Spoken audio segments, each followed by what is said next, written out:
நிஜ வாழ்க்கைய படமா எடுத்து பல கோடிகள் வரைக்கும் கல்லா கட்டின பயோபிக் படங்கள் என்னலாம் தெரியுமா?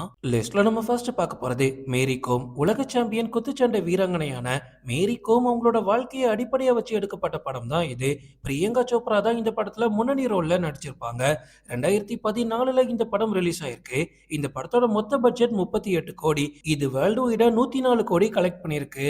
லிஸ்ட்ல நம்ம அடுத்து பார்க்க போறது தங்கல். இந்த படம் இந்திய மல்யுத்த வீரரும் பயிற்சியாளருமான மகாவீர் சிங் போகத் மற்றும் அவங்களோட மகள்களான கீதா மற்றும் பபிதா ஆகியோரோட வாழ்க்கைய அடிப்படையா வச்சு எடுக்கப்பட்ட படம். 2016ல இந்த படம் ரிலீஸ் ஆயிருக்கு.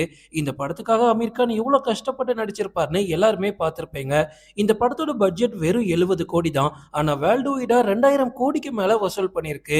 இது வரைக்கும் இந்தியாவிலேயே அதிகமா வசூல் செய்யப்பட்ட படமும் இதுதான். லிஸ்ட்ல நம்ம அடுத்து பார்க்க போறது எம்.எஸ். டோனி. நம்ம எல்லாருமே தல அப்படின்னு அன்போடு அழைக்கக்கூடிய மகேந்திர சிங் டோனியோட வாழ்க்கை வரலாறு அடிப்படையா வச்சு எடுக்கப்பட்ட படம் இது. 2016ல இந்த படம் ரிலீஸ் ஆச்சு. இந்த படத்தோட மொத்த பட்ஜெட் 104 கோடி. ஆனா வேர்ல்டு வைடா கிட்டத்தட்ட 220 கோடிக்கு மேல கலெக்ட் பண்ணிருக்கு. சுஷாந்த் சிங் ராஜ்பூட் இந்த படத்துல நிஜ டோனியாவே வாழ்ந்திருப்பாரு அப்படின்னு சொல்லலாம். லிஸ்ட்ல நம்ம அடுத்து பார்க்க போறது பாக் மில்கா பாக். நிறைய பேர் இந்த படத்தை பார்த்திருக்க வாய்ப்பில்ல.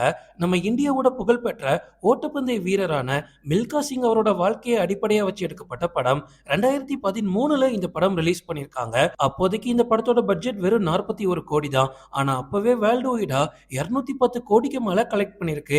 இந்த படத்துல அவர் எந்த அளவுக்கு கஷ்டப்பட்டிருக்காரு அப்படின்றத ரொம்பவே சூப்பரா காமிச்சிருப்பாங்க. நீங்க ஒரு ஸ்போர்ட்ஸ் பர்சனா இருந்தீங்க அப்படின்னா கண்டிப்பா இந்த படத்தை மிஸ் பண்ணாம பாருங்க. லிஸ்ட்ல நம்ம அடுத்து பார்க்க போறது சர்தார் உதாம். பிரிட்டிஷ் ஆட்சிக்கு எதிராக போராடிய சுதந்திர போராட்ட வீரர் உத்தம் சிங்கோட வாழ்க்கைய அடிப்படையா வச்சு எடுக்கப்பட்ட படம் தான் இது. 2021ல ரிலீஸ் ஆயிருக்கு.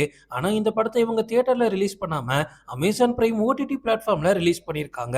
உண்மையாவே படம் தரமா இருக்கும். பார்த்தது இல்லைன்னா மறக்காம பாருங்க. லிஸ்ட்ல நம்ம அடுத்து பார்க்க போறது ராக்கெட்ரி. இந்த படத்துல மாதவன் சூப்பரா நடிச்சிருப்பாரு. ஐஎஸ்ஆர்ஓ விஞ்ஞானி நம்பி நாராயணன் அவர்களோட வாழ்க்கைய சூப்பரா காமிச்சிருப்பாங்க. அவருக்கு என்ன மாதிரியான அநீதிலாம் நடந்திருக்கு, அவர் அதுல இருந்து எப்படி மீண்டு வந்தார் அப்படின்னு எல்லாத்தையும் சூப்பரா காமிச்சிருப்பாங்க. இந்த படம் 50 கோடி பட்ஜெட்ல எடுக்கப்பட்டிருக்கு. ஆனா 65 கோடிக்கு மேல கலெக்ட் பண்ணிருக்கு.